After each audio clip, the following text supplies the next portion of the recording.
இறுதியாக இன்று வடக்கு கிழக்கு வாழும் தமிழ் பேசும் மக்கள் இன்று பார்த்து கொண்டிருப்பார்கள் ஏன் சாணக்கியன் அவர்கள் ரணில் விக்ரமசிங்க அவர்களை இவ்வளவு தாக்குறார் என்று. ரணில் விக்ரமசிங்க அவரை தாக்குறதுக்கான காரணம் கடந்த காலத்திலே 2015 தொடக்கம் 19 வரைக்கும் இருந்த ரணில் விக்ரமசிங்க வேற 90 MP மேல் இருந்தவங்க அவர் கட்சியினுடைய தலைவர். இன்று அவர் ஒரு கைதி, கோட்டாபய ராஜபக்சவுடைய கைதி, ஒரு புனை கைதியா இருக்கிறார். அவர் ஒரு அரசியல் கைதி. நாங்கள் கடந்த காலத்திலே நாங்கள் கேட்டது போல எங்களுடைய தமிழ் அரசியல் கைதியை விடுதலை செய்ய சொன்ன தமிழ் அரசியல் கைதியை போல அல்ல, இவர் ஒரு கேவலமான கைதி. இந்த கைதியை விடுதலை செய்ய சொல்லி நாங்கள் கேட்டுக்கிறோம். என்றால் இன்று ரணில் விக்ரமசிங்கவால இந்த நாட்டை கட்டியிருக்க முடியாது. அவர் இந்த ராஜபக்ச குடும்பத்தினரை காப்பாற்றுவதற்காக தந்திருக்கிற கொன்றாக்ட். கடந்த காலத்தில் அவர்கள் 90 MP மேல இருந்தவர், இன்று ஒரு தனி ஒரு MP. அவர் இந்த ராஜபக்ச குடும்பத்தை காப்பாற்றுவதற்கு தான் இன்று இந்த பிரதமர் பதவியை வைத்துக் கொண்டிருக்கிறார். கனகாலத்துக்கு அவர் இந்த பதவியிலே இருக்க மாட்டார். இந்த ரணில் விக்ரமசிங்கவுடைய இன்று இருக்கிறாங்க கிழக்கு மாநிலத்தை சேர்ந்த பாராளுமன்ற உறுப்பினர்கள், இந்த ரணில் விக்ரமசிங்கவுடைய ஆட்சியிலே நீங்க அமைச்சு பதவியில் எடுத்தீங்கன்னு சொன்னால், நான் கடந்த காலத்தையும் சொன்னேன், அமைச்சு பதவியில் நீண்ட காலம் இருக்காது, வரலாற்றிலே ஆகக்கூடிய காலம் அமைச்சு பதவியில் வைத்தவர்களா இருப்பீங்கள் என்று அதுதான் மீண்டும் சொல்றேன். நன்றி.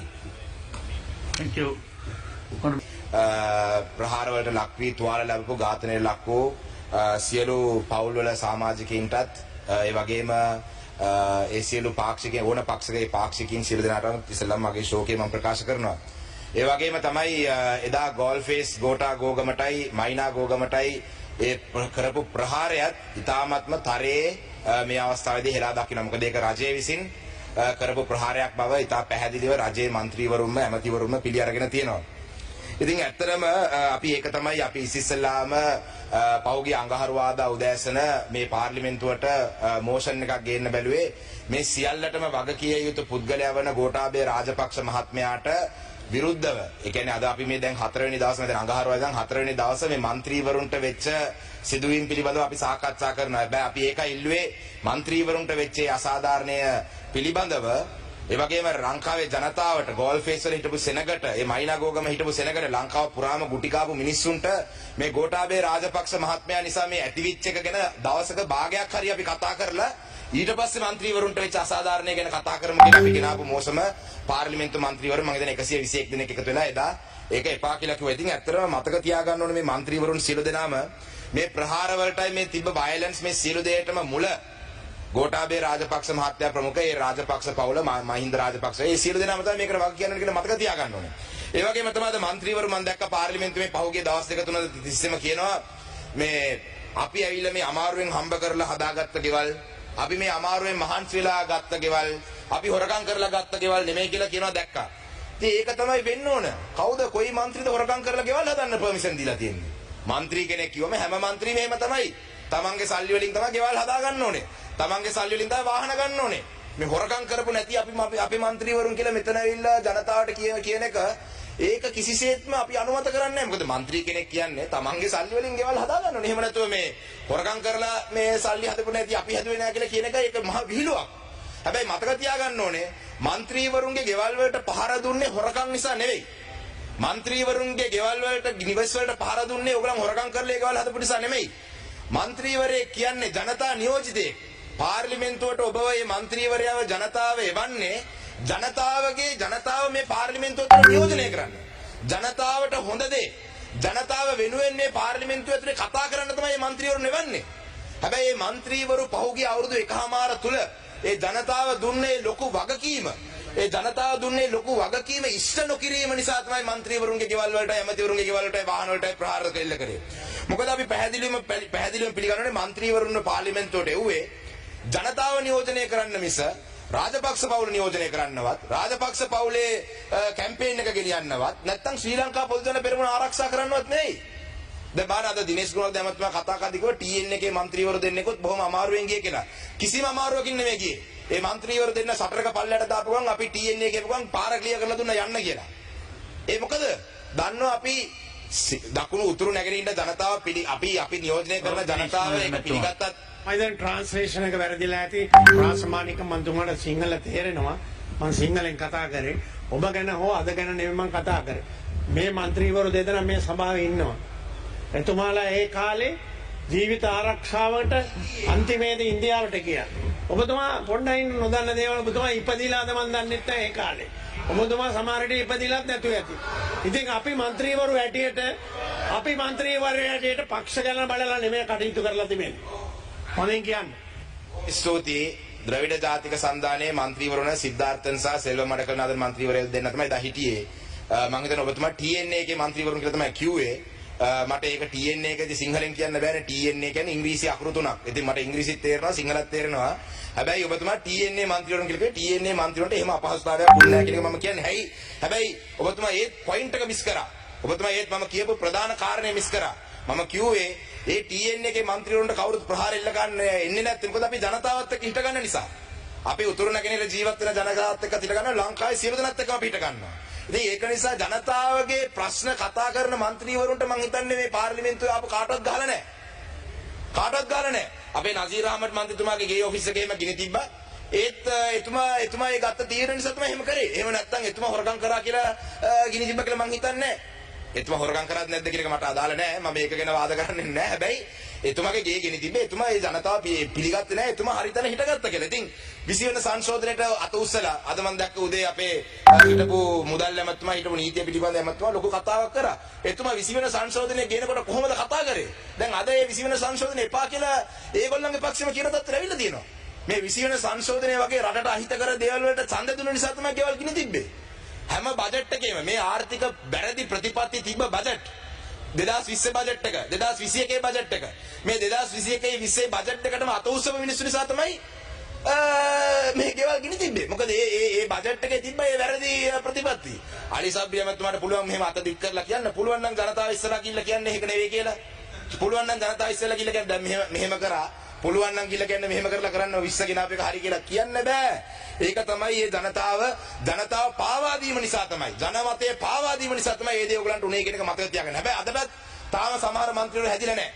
ජනාධිපතිවරයාට විරුද්ධව ජනාධිපතිවර ඩිස්ප්ලෙෂර් ජනාධිපතිතුමා කෙරෙහි තියෙන අපේ අප්‍රසාදයේ පළකිරීම කියන යෝජනාවටත් විරුද්ධව മന്ത്രിවරු 120ක් ඡන්ද දුන්නා කියන්නේ තාම මේ මන්ත්‍රීවරු ඉගෙනගෙන නැහැ ජනතාවත් එක්ක හිට ගන්න. ඊට වඩා වැදගත් වෙලා තියෙන්නේ മന്ത്രിවරුන්ගේ ගෙවල් වලට ප්‍රහාර දුන්නෙක් ගැන කතා කරන එක තමයි දවස් 4ක්. ඒක නිසා ඊළඟට ඊට වඩා ලොකු පාවා දීමක් ගැන අද කතා කරන්න තියෙනවා. ඒ ලොකු පාවා දීම මේ മന്ത്രിවරු ජනතාව පාවා දුන්නා වගේ අද ගෝල්ෆේස් අරගලේ පාවා දීලා තියෙනවා රනිල් වික්‍රමසිංහ අගමැතිතුමා. රනිල් වික්‍රමසිංහ අගමැතිතුමා අද ලංකාවේ ඉන්න සියලු ජනතාව පාවා දීලා තියෙනවා. එතුමා අගමැති වෙන්න ඕනේ නිසා. එතුමාගේ අගමැති සීනියට 6 වෙනි පාරත් එතුමා අගමැති වෙන්න ඕන කෙනේ සීනිය වෙනුවෙන්. එතුමා අද ගෝල්ෆේස් ජනතාව පමණක් නෙවෙයි ශ්‍රී ලංකාවේ ඉන්න සියලු ජනතාව පාවා දීලා තියෙනවා. මම ඇයි එහෙම කියන්නේ? මොකද මම කියන්නේ ගෝඨාභය රාජපක්ෂ මහත්තයා ඉල්ලා අස් වෙන්න ඕන්න මෙන්න හිටිය කියන එක අපිට පැහැදිලි. මුළු ලංකාවම දන්නවා. මුළු ලංකාවම දැනන් හිටියේ එතුමා ඉල්ලා අස් වෙන්න ඕන්න මෙන්න හිටියේ. යන්න එළියට යන්න විදියක් නැතුව හිටියේ. හිර වෙලා හිටියේ. එතකොට සමගි ජන බලවේගය මොනවද කරේ? අපි ගරු කරනවා සමගි ජන බලවේගයේ ප්‍රතිපත්තියත් එක්ක හිටපු එකට. සමගි ජන බලවේගය කිව්වා රටේ ජනතාව ඉල්ලන්නේ ගෝඨාභය රාජපක්ෂ එක්ක ඉල්ලා අස් වෙන්න ඕනේ. ඉල්ලා අස් වෙන දිනයක් දෙන්න අපි බාර ගන්නම්. ප්‍රතිපත්ති තියෙන පක්ෂයක්. JVP පක්ෂ මොනවද කිව්වේ? JVP පක්ෂ කිව්වා අපි රට බාර ගන්න ලෑස්ති. හැබැයි ගෝඨාභය ඉල්ලා අස් වෙන්න මොකද ඒක තමයි ජනතාව ඉල්ලන්නේ. TNA එකේ මොනවද කිව්වේ? අපි ආණ්ඩුවට එකතු වෙන්නේ නැහැ. හැබැයි අපි සම්පූර්ණ සහයෝගය දෙන්නම් හරි දේ කරනවා නම්. හැබැයි ගෝඨාභය ඉල්ලා අස් වෙන්න. මොකද ඒක තමයි ලංකාවම ඉල්ලන්නේ. ඒ වුණාට රනිල් වික්‍රමසිංහ මොනවද කරේ? කිසිම කොන්දේසියක් නැහැ. ගියා අගමැතිකම ගත්ත බලද්දී මේ UMP එකේ මම දැක්ක නවීන් දිසානායක මහත්මයා Twitter එකේ දාලා තිනවා UMP ඉන්න ක්‍රියාකාරීන්වත් දන්නේ නැලු මෙතුමා ගන්න යනවා කියලා. ඒතර කාගෙන්වත් අහන්න නැතුව කිසි කෙනෙක්ගෙන් අහන්න නැතුව එතුමා ගිහිල්ලා මේක අරන් තියෙන. ඉතින් එතුමා අද අගමැති වෙලා මොනවද කරන්නේ? එතුමා අගමැති වෙලා රටට සත්‍ය ප්‍රකාශ කරනවා කියලා ලොකු ප්‍රකාශයක් කරලා තියෙනවා. මේ සත්‍ය තමයි අපි අවුරුදු 1කමාරක් දෙයක් තිස්සේ කිව්වේ. අද අගමැති පුටුවේ වාඩි වෙලා එතුමා අවශ්‍ය නැහැ මේ සත්‍ය ප්‍රකාශ කරන්න. ස්පීච් එකක් දුන්න ගමන් කියනවා very he is being honest. He has stated the real situation of this country. We knew this situation. The country knew this situation, which is why they were protesting at Ballface. We didn't need a prime minister to come and sit in his chair to say all this. We didn't need him to do that. අපි මොනවද එතුමා මෙතනට එනවා නම් අපි එතුමාගෙන් බලාපොරොත්තු වෙන්නේ මොනවද? අපි ඊටව බලාපොරොත්තු වෙන්නේ ආපු ගමන් එතුමා කියයි right මම මේ රටවල් එක්ක කතා කරලා තියෙනවා සති 3ක් ඇතුළත ගෑස් හිඟේ මම නවත්තනවා මාසයක් ඇතුළත මම පෙට්‍රල් හිඟේ නවත්තනවා මම මාස කිහිපයක් ඇතුළත මේ බෙහෙත් හිඟේ නවත්තනවා මම මේ වැඩපිළිවෙල කරනවා ඒ වුණාට අපි අද එතුමා ඇවිල්ලා මොනවද කිව්වේ පෙට්‍රල් නෑ මේ ජීවිතේ අමාරුම මාස 3 මේ ඉදිරි අනාගතයේ තියෙන ඒක අපි දන්නවා ඔබතුමාට ඇග්‍රීමන්ට් හදාගෙන එන්න තිබ්බේ අගමැතිකම ගන්නවා නම් මේ රට මේ ආර්ථික ප්‍රශ්නෙන් ගොඩ ගන්න. ඔබතුමාට බෙහෙත් ගේන්න ක්‍රමයක් හදාගෙන එන්න තිබ්බේ. ඔබතුමාට තෙල් ගේන්න ක්‍රමයක් හදාගෙන එන්න තිබ්බේ. හැබැයි ඔබතුමා ඇයි ඒ තනතුර ගත්තේ? ඔබතුමා ඒ තනතුර ගත්තේ මේ කිසිම දෙයකට නෙමෙයි. ඔබතුමා තනතුර ගත්තේ මේ රාජපක්ෂ පවුල බේරගන්න. ඒක බය නැතුව මම කියනවා මෙතන. ඒ පවුල බේරගන්න තමයි ඔබතුමා ඒක ගත්තේ. බිත්තියට හේතු කරලා තිබ්බේ ඒ රාජපක්ෂ පවුල බේරගන්න තමයි ඔබතුමා මේ තනතුර ගත්තේ. ඔබතුමාගෙන් මම ඉල්ලීමක් කරනවා. ඔබතුමා රටට සත්‍ය ප්‍රකාශ කරා කියලා ඔබතුමා එදා මාධ්‍ය ඉස්සරහා ලොකු ප්‍රකාශයක් කරා රටේ ඇත්ත තත්ත්වය මේක කියලා. ඔබතුමා අද රටට ප්‍රකාශ කරන්න ඕන සත්‍ය වෙන මොනවත් නෙමෙයි. ඔබතුමා මේ රාජපක්ෂ පවුලත් එක්ක දාපු ඩීල් එක මොකක්ද කියන එක ප්‍රකාශ කරන්න. මොකද්ද ඔබතුමා මේ රාජපක්ෂ පවුලත් එක්ක දාපු ඇග්‍රීමන්ට් එක ගැන සත්‍ය පුළුවන් නම් ප්‍රකාශ කරන්න. ආර්ථික පිළිබඳ සත්‍ය අපි සියලු දෙනාම දන්නවා. We all know the state of the economy. We don't need you to come and tell us this. You reveal to us, you be honest to us about the deal that you made with the Rajapaksa family. The deal that you made with the SLPP, you come and tell us what that deal is. Tell the country, tell the world the truth about what you have agreed upon. If you don't want to say that, ඔබතුමා කැමති නැත්නම් ඒක කියන්න මට පුළුවන් ඒ ටික මෙතන කියන්න. පළවෙනි එක තමයි බංකරයක හැංගිලා හිටපු ගෝඨාභය රාජපක්ෂට එළියට එන්න ඔබතුමා අවස්ථාව හදලා දුන්න එක තමයි පළවෙනි ඩීල් එක. නාවික හමුදා කඳවුරක හැංගිලා හිටපු නාමල් රාජපක්ෂ සහ මහින්ද රාජපක්ෂට පාර්ලිමේන්තුවට එන්න අවකාශය හදලා දුන්න එක තමයි ඔබ කරපු දෙවෙනි එක. නියෝජ්‍ය කතානායක ඡන්දයේදී බැසිල් රාජපක්ෂ මහත්තයාට ශ්‍රී ලංකා පොදුජන පෙරමුණ මගේ අතේ තාම තියෙන්නේ කියන එක රටට පෙන්වන්න අවස්ථාව ඔබ හදලා දුන්නේ. මොකද නියෝජ්‍ය කතානායක ඡන්දයේදී ඔබතුමා කිව්වා කාන්තාවක් පත් කරමු කියලා. අපේ රෝහිණී කවිරත්න මන්ත්‍රීතුමියට අපි තාම ගරු කරනවා. එතුමිය ශ්‍රී ලංකාව වෙනුවෙන් එතුමියගේ නම දැම්ම එතනට. බය නැතුව දැම්මා. එතුමියට අපේ ප්‍රණාමය පුද ගන්න ඕනේ. මොකද බය නැතුව ආවා. ඡන්දයක් ඕන ඡන්දයකට පෙරදුනත් එකයි නැත්නම් මගේ නම දෙන්නම් රට වෙනුවෙන් කියලා අපි අගය කරනවා එතුමියව. හැබැයි මොකක්ද අගමැතිතුමා මේ නම ප්‍රොපෝස් කරලා රටේ ජනතාවටයි පොදු ජන පෙරමුණේ ඔය මේ බය වෙලා හිටපු മന്ത്രിවරුන්ටයි මේ කොන්ෆිඩන්ස් එක දුන්නා බැසිල් රාජපක්ෂ මහත්තයාගේ අතේ තමයි අදලත් පක්ෂයේ තියෙන්නේ කියලා. ඒක තමයි එතුමා කරපු තුන්වෙනි එක. එතුමා කරපු තුන්වෙනි එක තමයි ඒක. ඉතින් ඒක නිසා මෙතනින් එහාට තව ගොඩාක් දේවල් අපිට කියන්න පුළුවන් කියන්න තියෙනවා නම් අපිට ආරංචි එතුමා වේදා ගෲප් මීටින් එකක් ගත්තේ නැහැ කියලා. ඇත්තද ඒක? එතුමාගේ පාර්ලිමේන්තු එකේ උදේ තිබ්බ ගෲප් මීටින් එකක් ගත්තේ නැලු රනිල් වික්‍රමසිංහ. අනේ පව්. ඒක മന്ത്രി කෙනෙක් මම හිතන්නේ එයාගේ ගෲප් මීටින් එක තනියෙන් කාමරේ තියාගන්න නැති. පොදු ජන පෙරමුණේ ගෲප් මීටින් එකක් ගත්තේ නැලු. ඇත්තද බැසිල් රාජපක්ෂ මහත්මයා ඉන්නවා එහෙම ගත්තේ නැද්ද එතුමාව? ඉතින් අපේ රටේ ජනතාවට ඒක නිසා කියන්නේ ඊට අමතරව එතුමාද දාලා තියෙන ඩීල් ටික තමයි මේ ගෝඨා ගෝගම කියන එක බෙදෙන එක. දැන් එතුමාට පුළුවන් හරි මොලකාරය එතුමා. අර ඉන්නේ අර අපිරාජීබ්බෝ කියලා කාටුන් එකක් ඉන්න ඒකේ අර බඩේ තමයි මොලකාරය ඉන්නේ මැෂින් එක අස්සේ. ඒ වගේ තමයි මෙයා. මොලකාරය දැන් ඉන්නවා ඇවිද ගන්න බෑ මොලේ තියෙනවා හැබැයි මං කියන්නේ අර කාටුන් එකේ ඇවිද ගන්න බැරි මං එතුමාට ඇවිද ගන්න බෑ කියලා කිව්වේ නෑ. ඒ කාටුන් එකේ මොලකාරය වගේ. එතකොට අද ගෝඨා ගෝගම කියන එක බෙදන්න එතුමා සියලු වැඩ පිළිවෙල කරලා තියෙන්නේ. ගෝඨා ගෝගම ඉන්න අයට කියලා තියෙනවලු ප්‍රොපෝසල් ලෙවන්න කමිටුවක් හදපු 3 දෙනා දාන්න කියලා. ඉතින් 3000ක් 30000ක් ඉන්න තැනක තුන දැම්මම ඔය කමිටුව අස්සෙම තරහ යන කවුද යන්නේ කියලා. ගෝඨා ගෝගමට ආරක්ෂාව සපයන්නයි ගෝඨා ගෝගමට අවශ්‍ය ෆැසිලිටිස් සපයන්න කමිටුවක් පත් කරලා තියෙනවලු. ඇයි ඔබතුමා හිතුවද මේ ගෝඨා ගෝගමේ ඉන්න කට්ටිය මැරණ කල් උතරින් ආවේ කියලා? කමිටුවක් ඕනේ නෑ. ගෝඨාභය රාජපක්ෂ මහත්තයාට ගෙදර යන්න කියලා වෙන්න ඉන්නේ. ඉතින් ඔබතුමාට කමිටුව පත් ගන්න නැතුව ගෝඨාභය රාජපක්ෂ මහත්තයා ගෙදර යන කමිටුවක් පත් ගන්න. එතනින් අරගලකාරයෝට කැම බීම දෙන්න කමිටුව අවශ්‍ය නැහැ. ඉතින් ඔබතුමා ඊළඟට කරලා තියෙන්නේ මෙන්න මේක තමයි. ඊට අමතරව වෙන මොනවද කරලා තියෙන්නේ? සෝෂල් මීඩියා කාර්යයන්ට මම දන්නවා පැහැදිලිව. මොකද මාසයකට කලින් අර නියෝජ්‍ය කතානායකතුමාගේ ඡන්දෙට කලින් well done sir, සුබපැතුම් sir වගේ කට්ටිය අපිට ඕනේ කියලා ගහපු සෝෂල් මීඩියා පේජ් අද මට කොටියා කියලා ගහනවා. ඇයි? රනිල් වික්‍රමසිංහ මහත්තයාට විරුද්ධව වචනයක් කියපු ගමන් අද මට කොටියා කියලා ගහනවා. ඒ පේජ්ම තමයි මං ගා ස්ක්‍රීන්ෂොට් එකේ ඒ පේජ්ම තමයි කිව්වේ. නියමයි සර් වගේ කොන්දපණ තියෙන මිනිස්සු අද කොටියා. ඇයි? රනිල් වික්‍රමසිංහ මහත්තයාගේ වැරදි අපි එළිය කතා කරනකොට අපි කොටියා. ඉතින් අද ඇත්තටම මට එතුමත් එක්ක කිසිම පෞද්ගලික අමනාපයක්වත් එතුමත් එක්ක කිසිම තරහක්වත් නැහැ. මට තියෙන ප්‍රශ්නය මේ ලක්ෂ ගාණක් තරුණයෝ කරපු මේ අරගලයේ පාවා දීම. මේ පාවා දීම තමයි මට තියෙන ප්‍රශ්නේ. වෙන කිසිම ප්‍රශ්නයක් නැහැ. මොකද අද එතුමා මේ බ්‍රීතිං ස්පේස් එක අරන් දීලා තියෙන්නේ. වැඩි කල් යන්න කලින් අපේ බැසිල් රාජපක්ෂ මහත්තයා අගමැති වෙයිද දන්නෙත් නැහැ. වැඩි කල් යන්න කලින් අපේ නාමල් රාජපක්ෂ මහත්තයා විපක්ෂ නායකම වෙයිද දන්නෙත් නැහැ. ඉතින් මේ වගේ මොන හරි ඩීල් ටික මම කියන්නේ ඔබතුමා ජාතියට කරපු අවංක ප්‍රකාශය වගේ පුළුවන් නම් ඇවිල්ලා රටට කියන්න ඔබතුමා මොන පදනමවත්ද මේ තරතුර බාරගත්තේ කියලා ඔබතුමාට කියන්න බෑ. ඒ වගේම තමයි මට කොළඹ මහනගර සභාවේ සමහර മന്ത്രിවරු කිව්වා මේ ගෝඨා ගෝහෝ මරගලට අපිට යන්න එපා කියලා තියෙනවා කියලා. ඉතින් ඒ වගේ පහත් වැඩ කරන්න එපා. ඒ තරුණ මේ മന്ത്രിවරුන්ට ඒ අවකාශය ලබා දෙන්න. මේ മന്ത്രിවරුන් ගෝඨා ගෝහමට ගියොත් එහෙම UMP එකේ තියෙන ඒ තනතුරු නැති වෙයි කියලා තියෙනවා කියලා අපිට ආරංචි මාර්ග තියෙනවා. ඒ වගේම තමයි ශ්‍රී ලංකාවේ සමහර ජනතාව ඉන්නවා රනිල් වික්‍රමසිංහ මහා මොලකරු මං කියන්නේ මේ කොළඹ 7 වෙන්න පුළුවන් කොළඹ වටින ජනතාව වෙන්න පුළුවන් රනිල් වික්‍රමසිංහ මේ හෙන බැඩ්ඩෙක් එයාට පුළුවන් ඕන දෙයක් කරකවන්න එයා ලොකු මොලකාරයෙක් එයාට විතරයි මේ කරකවන්න කියලා කියන් ඉන්න මිනිස්සුගෙන් මම ප්‍රශ්න කීපයක් අහන්න කැමතියි පළවෙනි ප්‍රශ්නේ තමයි අද මෙතන ඉන්නේ ප්‍රශ්නෙට කලින් පළවෙනි එකක් කියන්න ඕනේ අද මෙතන ඉන්නේ තනි රනිල් වික්‍රමසිංහ පහුගිය කාලේ එතුමා හිටියා වගේ ලංකාවේ පැරණිම පක්ෂයේ නායකයා මන්ත්‍රීවරු 90ක් 100ක් ඉන්න පක්ෂයක නායකයෙක් නෙවෙයි අද ඉන්නේ. අද ඉන්නේ ගෝඨාභය රාජපක්ෂ මහත්තයාගේ හිරකරුවා ඉන්නේ. ශ්‍රී ලංකා පොදු ජන පෙරමුණේ හිරකරුවා ඉන්නේ අද. මේ රනිල් වික්‍රමසිංහ ඉස්සරහට රනිල් වික්‍රමසිංහ නෙවෙයි. එක මන්ත්‍රී කෙනෙක්වත් නැහැ යාට.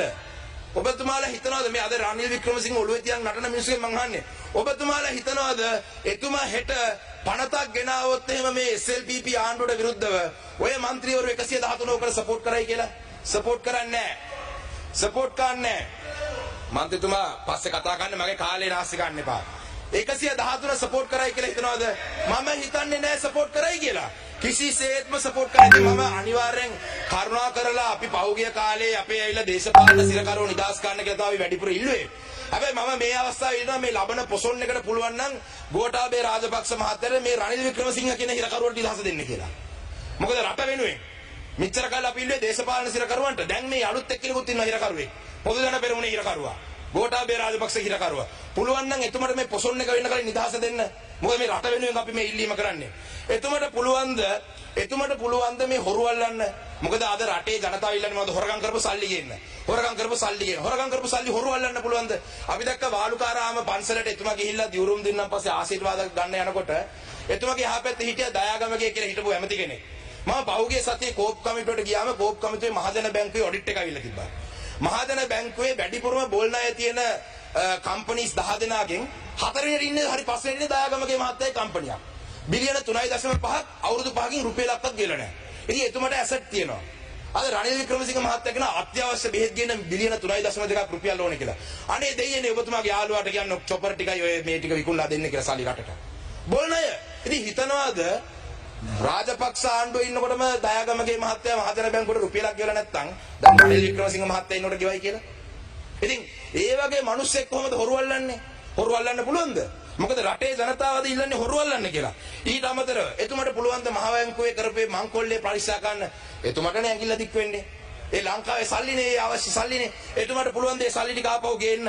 එතුමට පුළුවන් ද මේ නිදොස් කොට නිදහස් කරපු මේ සියලු කේසස් ටික ආයේ පටන් ගන්න.